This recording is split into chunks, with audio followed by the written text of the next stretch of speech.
Udruženje Zajedno je veoma staro udruženje, osnovano je 1986. godine pod nazivom tadašnjim Društvo za pomoć mentalno nedovoljno razvijenim osobama Subotice. To ime je promenjeno 2011. godine s obzirom da su naši članovi postojali i oni koji nisu imali intelektualne smetnje i zbog toga što taj pojam mentalna nedovoljna razvijenost ili mentalna retardacija je bio suviše rogobatan za upotrebu, a naši članovi su postojala i deca koja su imali smetnje sluha, vida, motoričke smetnje, tako da taj izraz psihofizičke smetnje nekako više odražava sliku članstva. 1986. godine kad smo počinjali rad ovog udruženja, naše aktivnosti su bile vrlo siromašne, bile su više usmerene na zadovoljavanje nekih materijalnih potreba naših članova. Sećam se da smo nabavljali udžbenike za decu, klizaljke, neka mala druženja. Udruženje je počelo da razvija svoje programe 2000. godine kad smo saradnji sa Save the Children fondom otvorili ovu biblioteku igračaka, koja je imala u osnovi ideju da se stvori jedno prijatno mesto u kome će se zajedno igrati deca sa i deca bez smetnji. Dakle, to je nekako prvi neki inkluzivni program. Ja obilazim sa sinom od njegove 3. godine, 10 godina Uroš. Ima Down sindrom i ovde jako volim da i zbog dece, i zbog igračaka, i zbog vaspitača koji se zabavljaju sa njima. Tako da i leti zim i bar 2-3 puta nedeljno dođemo. Da li ima omiljene drugare? Pa ima djeca koje stalno dolaze uglavnom sa njima, ali su svakom sam pomalo igrati. Šta mu je najdraže od igračaka? Pa voli i trambolinu i labirint i puzle, ba sve voli što god, I napravili poligon pa preskaču nešto, radi predstave, Anika im priča neke priče, tako da raznovrstne programe. Te iste godine počeo je sa radom porodični program. To je bio program koji je namenjen našim starijim članovima i njihovim porodicama. Sam naziv porodični govore da je ovde uključena celokupna porodica, što bi značilo da su u sadržaje programa uključeni i roditelji koji aktivno učestvuju u našim programima i sastavni deo su njih. Porodični program obuhvata stariju kategoriju naših korisnika, znači odrasle ljude koji su tu već negde preko 30 godina. Imamo par mlađih koji su tu u 20-ima, ali to su uglavnom neki koji već su u nekim srednjim godinama. I porodični program, njegov osnovni cilj jeste da ova kategorija nema neko svoje mesto u socijalnoj sferi, nema puno sadržaja koji su za njih namenjeni i primenjeni, tako da oni zapravo neko svoj socijalni život baziraju ovde za udruženje i svaka subota za njih, pošto se održava subotom, znači veliku radost i sreću, tako da se trudimo u svakom slučaju, kao i moja koleginica, da ih izložimo raznim sadržajima, kako zabavnima, tako recimo sportskim, kulturnim, posećujemo razne manifestacije, sportske događaje, pozorište, samim tim idemo u bioskop, tu organizujemo kreativne psihološke radionice, tako da mislim da osnova samog porodičnog programa je da i ti neki stariji korisnici koji zapravo nemaju neku veliki socijalni život i velike sadržaje koje mogu da posete u spoljašnjem svetu, dobiju ovde neku svoju zabavu, opuštanje i samim tim neko zadovoljstvo. Ima ih je oko 25, tako da varira broj, naravno kada su neke proslave i slavlje, onda ih je malo više, to posebno volimo, korisnici imaju pravo da slave tu svoje rođendane i u tome posebno uživaju, ali ima nas izvestan broj. Tu su i roditelji, tako da u svakom slučaju onako sarađujemo svi zajedno, lepo se družimo, koliko sam već godinama ovde, vrlo sam zadovoljna, tako da mene ispunjava, a i oni su vrlo zadovoljni što ima neko mesto da oni mogu naći neki svoj kutak. Sa kojim smetnjama su sve učesnici? Pa imamo ovi učesnici su sa dosta teškim smetnjama, uglavnom teške mentalne retardacije, tako da oni su onako dobrodušni, čistog srca, jednostavno nemaju neke loše emocije koje mogu da pruže, jedino što daju jeste ljubav i sve ono malo što im mi dajemo, bilo kakvu ljubav i pažnju, oni vraćaju da se dostruko i zbog toga sam neposredno sretna što radimo ovaj posao. Da li se kod njih vidi neki napredak? Jeste, vidi se, oni su presretni i svaka subota je za njih veliko uzbuđenje. Ja sam sretna kad vidim u kojem meri i u kojem broju dolaze. Vidim i roditelji su vrlo zadovoljni, što mi je posebno drago, jer je njihova saradnja i uvid u celu stvar je vrlo važan, jer ipak mi funkcionišemo zajedno. Tako da vidi se kod njih da su sretni, da su ispunjeni, nekada učestvuju u nekim takmičenjima, recituju, pevaju, pokazuju svoje mnogobrojne talente i to je posebna šansa za njih, pa za one i one hrabrije, a i one malo plašljivije koje nisu baš navikle na javnu scenu, da se eto iskažu i pokažu i da daju svetu pokazatelj da su i oni tu negde. 2001. godine počeo je program za tineđere, zatim 2002. godine je počeo program za roditelje koji se zvao Klub roditelja. Tako da ti programi koje sam sad nabrojala, to su programi koji idu kontinuirano od 2000-te, nikad nismo prekinuli ni jedan, bez obzira da li smo imali finansiranje ili nismo. To smo mogli sebi da dozvolimo zahvaljujući velikom broju aktivista, volontera.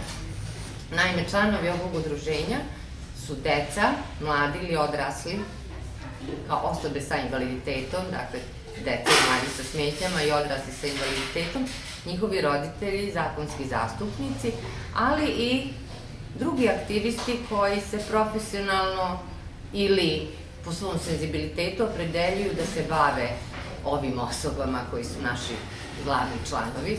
Tako da udruženje nekako u proseku imamo 25 aktivista koji su uvek spremni kad nemamo sredstava za finansiranje nekog programa, spremni su da se angažuju volonterski. Osim ovih programa, udruženje je realizovalo niz projekata za sve ove godine. Jedan od projekata koji je nama posebno dragi, koji smo realizovali kontinuirano od 2011. to je projekat koji se zove Predah za porodice dece sa invaliditetom. Taj projekat su finansirali nekad Pokrajinski sekretarijat za socijalnu politiku, nekad Ministarstvo za rad, zapošljavanje, boračka i socijalna pitanja, nekad grad, ali su uvek delom učestvovali i roditelji. Taj predah je namenjen u stvari porodicama koje podižu svoju decu sa ometenošću i cilj je da se deca privremeno, povremeno izmeste iz porodice, da se smeste, da se za njih osmisle aktivnosti, da borave negde na kratko van svog porodičnog doma, a da za to vreme se obezbedi predah za njihove roditelje. Marko je koristio predah od svoje 5. godine i Marko je kao mali imao jako puno i problema u komunikaciji sa pre svega drugom decom, tim pre što je jedino dete u porodici, onda sve smo mu davali na dlanu i došli smo u udruženje zajedno po pomoć i oni su nam predložili uslugu predaha. On je išao sa razvojem, u stvari usluga predah je bila dobra zbog toga što je tu bilo dece sa više dijagnoza i onda je on uspostavio komunikaciju sa drugim decom i svake dece je pokupio nešto pozitivno. Osamostalio se i naučio je da komunicira sa decom. Da li ima najbolje drugare? Najbolje drugara nema, ali devojčice jako voli. I uživao je s njima i da postavlja sto i da obavlja sve aktivnosti tamo. Marko ima jako veliki problema tokom ishrane, htio je da jede samo svoju hranu, tamo je morao sve da jede. I zahvalni smo udruženju zajedno i zahvalni smo predahom. Podizati dete sa ometenošću je vrlo naporno. To je jedna od usluga kojima se podržava boravak deteta u porodici i prevenira sagorevanje porodičnih snaga i mi ove godine smo takođe imali taj projekat. Finansiran je bio ove godine od Pokrajinskog sekretarijata za socijalnu politiku, demografiju i ravnopravnost polova. Bilo je uključeno 20 porodica, deca budu podeljena u 4 grupe, po 5 i svakog vikenda jedna grupa boravi na Salašu Esperanca, koji nam u te svrhe daje na korištenje Dom za decu ometenu u razvoju Kolevka. Nekako to je meni posebno drag projekat zato što u istom trenutku pružate i uslugu detetu, a pružate i uslugu njegovoj porodici. Kad vodimo decu na salaš, mi ih učimo nekim veštinama koje su važne za svakodnevni život, da namesti krevet, da samo pere zube, samo buče pidžamu, ako su stariji, kad već mogu da naprave salatu, da možda isteku hleb, da obrišu sto, da operu posuđe posle ručka. Dakle, oni tamo razvijaju neke veštine koje su važne za svakodnevni život, a njihovim roditeljima, eto, to je neki vikend na poklon, da ga posvete onom čemu inače ne mogu, ili možda se posvete drugoj deci, ili sami sebi, ili da otputuju. I svake godine pišemo taj projekat i smatramo da je veoma važan i za decu i za njihove roditelje. Drugi projekat koji trenutno realizujemo, to je projekat koji mi nazivamo Radni centar za osobe sa invaliditetom. S tim aktivnostima smo mi započeli 2014. godine kad smo od grada dobili na korištenje jedan prostor u mesnoj zajednici Makova sedmica, a od Adre Srbija i Adre International smo obezbedili presu za briket, mlin za nevenje drvnog otpada i obučili nekoliko naših članova da proizvode brikete. 12 osoba sa invaliditetom je uključivano u rad tog radnog centra, 4 se obučilo i proizvodilo brikete i sad smo mi na putu da proširimo taj radni centar, jer smo preko Caritas Srbije obezbedili presu za pelet, a preko Ministarstva za rad, zapošljavanje, boračka i socijalna pitanja i fondacije JATO obezbedili smo sušaru za piljevinu, što nam je bio veliki problem, jer od 2014. godine mi nismo mogli kontinuirano proizvoditi brikete. Naime, firma Elić Šped nama donira piljevinu, međutim ta piljevina je vlažna, ona ne može da se stavi u presu za briket, za briketiranje, i onda su je naši korisnici sušili onako na suncu, na nekim priručnim lesama, što je bilo vrlo sporo, zavisilo od vremena. I od 2015. godine mi svake godine napišemo bar 5 projekata tražeći sušaru i evo sad 2017. godine smo uspeli da obezbedimo sušaru, a paralelno s tim i presu za pelet, tako da će ta radionica omogućiti da se tamo radno angažuje 12 osoba sa invaliditetom koje se ne mogu zaposliti na drugim mestima. Moći će i da dobiju naknadu za svoj rad. Nadamo se da ćemo obezbediti tržište za to što proizvedemo. Sad smo na putu da obezbedimo podršku tehnologa, pravnika, ekonomiste, pošto to onako sve liči da će to biti jedno socijalno preduzeće. Briketnice zato je važno da one ljudi koji u ovoj državi invalidi i ne dobije posao u ovoj državi, imate šansa da raditu nešto korisno i da izdržavaju sam sebe i ne bude na teret države. Koliko je teško da se nauči taj posao pravljenja briketa? Pravljenje briketa jednostavno je, pa malo je što teško da ako neko hoće da zna kako rade i mašine, kompletno rad mašine. Za koliko vremena može da se nauči? Za dan. Udruženje može da registruje proširenu delatnost i da od nje ostvaruje neki prihod. Ta procedura registrovanja, ostvarivanja prihoda, vođenje knjiga, računovodstveno, to je nešto što mi tek treba u narednih nekoliko meseci da osvojimo kao proceduru kako se to radi, ali znamo da su mnoga udruženja to već uradila i da imaju radne centre koji nešto proizvode i to se legalno može prodavati i legalno taj novac prolazi na račun udruženja i zatim se distribuira na troškove koje ćemo svakako imati i naknadu za radno angažovanje korisnika. Naime, u radnom centru korisnici neće biti zaposleni, ali će im to biti jedna mogućnost da uvežbaju radne veštine, odgovornost, veštinu saradnje sa drugim, veštinu dolaska na posao, boravka na poslu određeno vreme, u početku će biti angažovani kraće vreme pa će smo to produžavati. U proteklom periodu kad smo ih obučavali, jednu grupu obučavali za rad u radnom centru, jedan od naših korisnika se za tu godinu dovoljno obučio u svim veštinama potrebnim za zasnivanje radnog odnosa, da je on dobio posao i evo i sad je zaposlen već 2 godine u jednoj firmi. Tako da će nekima od njih koji imaju mogućnost formalno pravno, dakle ako im nije oduzeta poslovna sposobnost, moći će da usavrše svoje radne sposobnosti i socijalne za funkcionisanje u otvorenoj socijalnoj grupi, u otvorenoj radnoj grupi ili u podržanoj radnoj grupi. Verujemo da će jedan broj njih moći iz radnog centra da se zaposli na nekom od radnih mesta u Subotici, ali isto tako znajući naše korisnike, neki od njih će ostati tu u radnom centru jer formalno pravno nemaju pravo na zapošljavanje ili ne oduzeti poslovna sposobnost, a oni nemaju pravo da se zaposle. Tako da mi kažemo radni centar služi za radno angažovanje, radnu terapiju osoba sa invaliditetom čije su sposobnosti takve da ne mogu da se zaposle na drugim radnim mestima, na drugom mestu.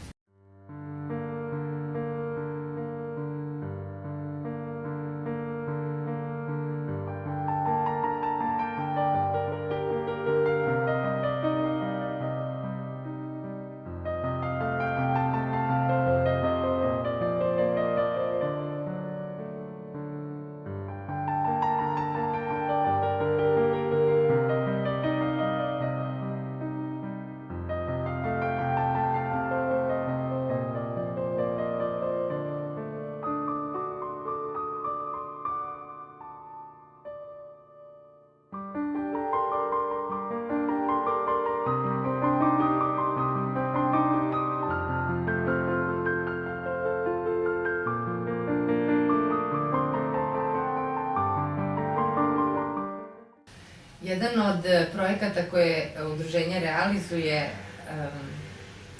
a koji finansira Evropska unija, je samozastupanje osoba sa invaliditetom u Republici Srbiji. To je projekat čiji je nosilac Asocijacija za promociju inkluzije Srbije i realizuje se u 6 gradova u Srbiji.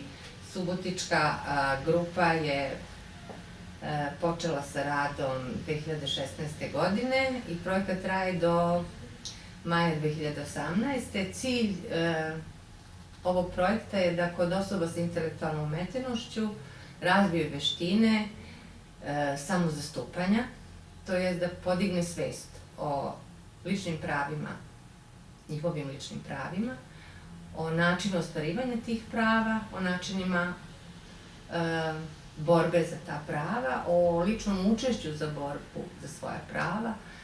Grupa se sastaje jedan put nedeljno, a u okviru programa predviđeno je to da se za svakog člana samozastupničke grupe napravi individualni plan podrške kako bi bili što vešti u samozastupanju, ne samo u svojoj porodici, nego i van šire u zajednici.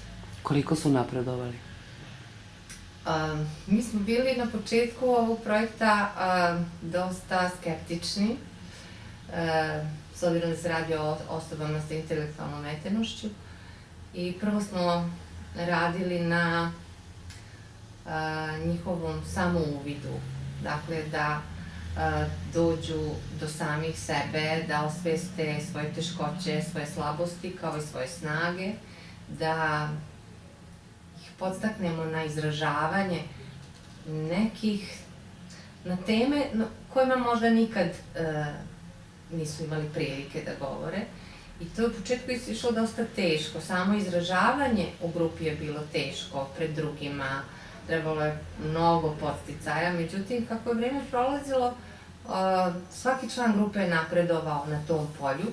Tako da sad, već kad imamo sastanke, ne moramo koleginica i ja da intervenišemo, ne moramo mi toliko da vodimo samu temu i radionicu.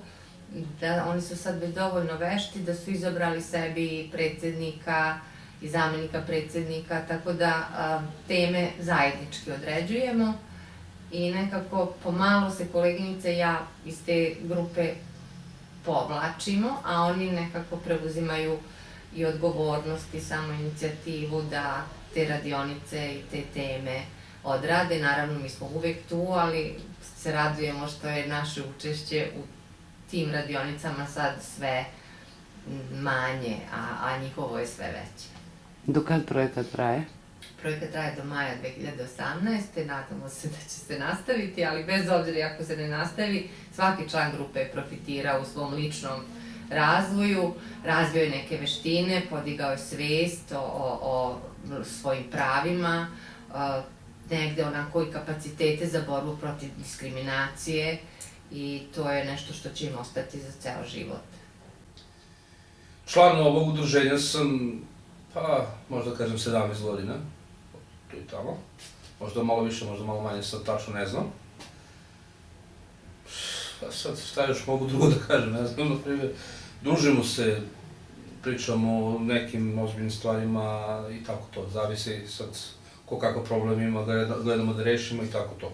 Šta je cilj grupe za samozastupanje? Pa da unapređujemo jedni druge ka boljem životu, da gledamo da pomognemo jedni drugima u onome što još ne znaju i da ako nemaju, ne znaju kako da reše svoje probleme, da im pomognemo u tome, ako znamo da pomognemo, ako ne, onda tražimo tuđu pomoć, to jest pomoć drugih koji bi to mogli da nam reše. Koliko članova grupa okuplja? Pa nas ima 12 članova, pa sad ima kad su svi tu, ima kad nisu, sve zavisi kako kad ima vremena dođe, ima kad ne dođe, sve zavisi od svog ličnog vremena. Na šta ste posebno ponosni šta je grupa za nekoga uradila? U tome što su mnogi postali samostalni. Znači, primjera to da mogu da odu do grada sami, mogu da odu u prodavnicu sami, mogu da, ne znam, idu da uplate neke račune. To jest, sami sebe da zastupaju u javnosti. Pa da ne mora da traži pomoć drugih, bar za mene, ja mislim da je to. Da ne mora da dođe da mama dođe, pomozi mi, ne znam, da uradim, objasni kako, to ne mora, znači uradit će sam za sebe. Ili ne mora da ide do, ne znam, kao što sam ja do pre par godina uradio, da sam došao od nastavnice, molim vas, pomozite mi, ne znam. Sad to ne moram, uradim sam. Ali zato dešava se da ja dođem do nje. A šta vi mislite, da li je to dobro tako ili nije dobro tako? Znači, ipak tražim savet nekog starijeg koji je prošao kroz to, što ja još nisam. Da li bi mogao Lacika nešto da kaže o tome što mi na tim sastancima govorimo o ljudskim pravima i o tome da svi ljudi imaju ista prava i da bez obzira što bi neka osoba sa invaliditetom ima ista prava kao drugi čovek i da li znaš neka prava? To je važno na toj grupi. Pa sad, gledajući da nas ima različitih, a u stvari skoro smo svi isti, to jest isti smo svi smo ljudi od krvi i mesa, tako reći. Bar za moj pojam, za moje razmišljanje, sad ne znam kako ko drugo razmišlja, svako razmišlja drugačije, normalno. Svi imamo podjednaka prava, znači svi, nema razlike ni za koga. Da li je on bio, da je sad Mađar, Crnogorac, ne znam ovo, da li je bio Rom, ne Rom, znači nebitno, svi podjednaka prava imamo. Ne samo kod nas, u Subotici, u opštini, našoj državi Srbiji, nego uopšte u cijelom svetu. Svi podjednaka prava imamo. A jedno glavno i osnovno pravilo je pravo na život. Znači, to ne može niko da nam uskrati. Znači, osim prava na život, što sam već pominjao, ima pravo na zdravstvenu pomoć, pravo na učenje, to jest obrazovanje, pravo na zapošljavanje, pravo na ljubav, osnivanje porodice i pravo na svoje mišljenje, to jest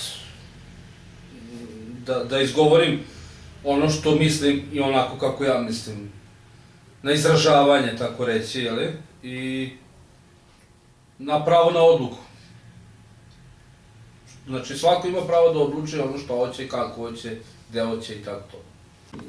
U ovom momentu ja bi uzeo sebi za pravo da priložim vama, kao snimatelju i vašim kolegama, tu je par ovih naših pajera, mada su isti, ali ajde, nema veze. A vi da podelite tamo vašim kolegama. Kako je ovo naša grupa i od čega, šta mi uopšte radimo ovde? Izvolite. Najlepše hvala.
U okviru udruženja Zajedno trenutno se realizuje projekat Inkluzivni omladinski forum teatar. Kao što samo ime kaže, znači reč je o forum teatru koji je namenjen mladima. Kada kažem mlade, mislim na sve mlade, znači sa invaliditetom, bez invaliditetom, kao i drugih marginalizovanih grupa, romske populacije i sl. Cilj ovog projekta jeste da na jedan malo kreativniji i drugačiji način pristupimo razrešavanju tih nekih aktuelnih problema koja se dešavaju u vršnjačkoj grupi. Pa tako, na primjer, bavimo se odnosima među vršnjacima u smislu diskriminacije, nasilja, ali ne mislim na ono fizičko nasilje, teško nasilje. Bavimo se odnosima prema osobama s invaliditetom, kao i odnosima, recimo, prema romskoj populaciji u samom društvu. Ovo je projekat koji se realizuje sa osobama, srednjoškolcima, znači mladim osobama sa invaliditetom iz školskog centra sa domom učenika Dositej Obradović, kao i 3 subotičke srednje škole, ekonomska gimnazija i medicinska škola. Znači, krajnji cilj jeste da se u okviru te prve nedelje decembra, kada se i obeležava Međunarodni dan osoba s invaliditetom, u svakoj od tih škola izrealizuje po jedan forum teatar na već pomenuti teme. Do kada traje projekat? Projekat traje do kraja novembra.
Hop.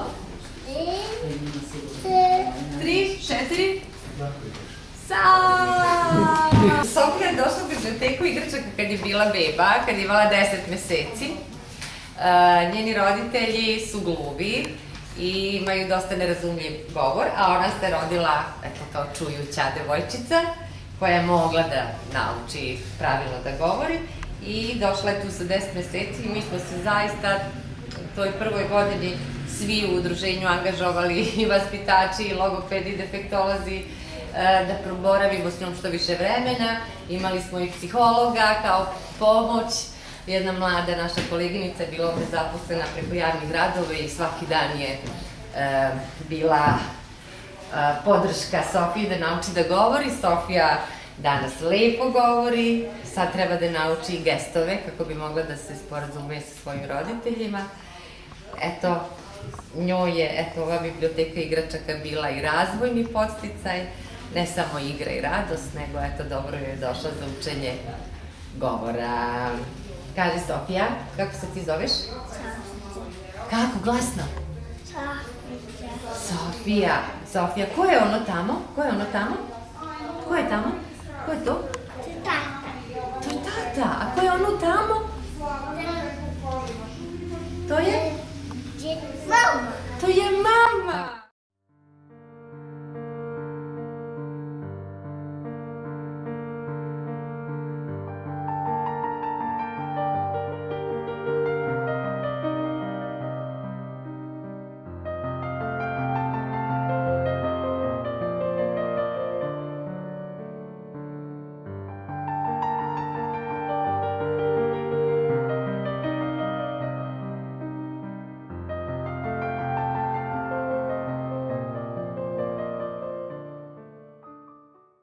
Mnoge kompanije ističu, kada govore o svom poslovanju, ističu društvenu odgovornost. Koliko je kompanija na neki način i na koji način podržalo vaš rad ili neke vaše projekte i gde bi eventualno mogli i na koji način da vam pomognu oni koji bi bili voljni? Mi smo baš na projektu Radni centar za briketiranje ostvarili saradnju sa nekoliko subotičkih kompanija koji su nam pomagali na razne načine. Naprimer, ta firma Elišped, oni su nam pomagali tako što su nam davali piljevinu. Firma Visa Prom je bila spremna da s nama sklopi sporazum o saradnji u smislu da nam pomogne u distribuciji i prodaji briketa. Zatim Drvoline iz Moravice, oni su nam takođe dovozili piljevinu. Zatim pomogli su nam firme Adam Šped, Velirad. Dakle, kroz ovaj projekat nekako mi smo u stvari prvi put i ostvarili saradnju sa tim biznis sektorom, mi kao civilna organizacija, a eto nekako i sa javnim sektorom, s obzirom da je grad za te namene izdvojio taj prostor u mesnoj zajednici Makova sedmica, pa ja kažem da je to onako projekat gde su se civilni, javni i biznis sektor nekako udružili. Na koji način vam građani mogu pomoći i pružiti neku vrstu podrške? Mnogo građana koji dovode svoju decu ovde u biblioteku igračaka, jer je biblioteka igračaka mesto gde dolaze i deca sa i bez ometenosti. I mnogi roditelji donose, recimo, garderobu i obuću koju njihova deca prerastu ili igračke. I ovo je mesto gde se to jako brzo raspodeli, jer znamo kome je šta potrebno, kojeg uzrasta su nam deca. To je, eto, najlakši način. Ili igračke, recimo, mnogi roditelji kad deca prerastu neku igračku, a ona je očuvana, onda je donesu, isto kao što mogu da posude iz biblioteke igračaka, da odnesu kući, da se njihova deca poigraju i tako uštede na kućnom budžetu, isto tako mogu neku svoju igračku da donesu. I to je, eto, jedan od načina kako građani mogu pomoći u udruženju i tako i pomažu, zaista. Koji su dalji planovi? Naši dalji planovi, naši planovi se uvek baziraju na tome da zadržimo ove programe i da ih realizujemo, da nijedan ne prekinemo. Mi smo svi vrlo ponosni što svi naši programi idu bez prekida i to nam je cilj da bude i dalje tako. da postavimo radni centar na svoje noge, da bude samoodrživ, da i dalje pružamo uslugu predah projektno, nažalost, ne postoji drugi način, i negde da zadržimo kvalitet, do sad dostignuti kvalitet postojećih programa.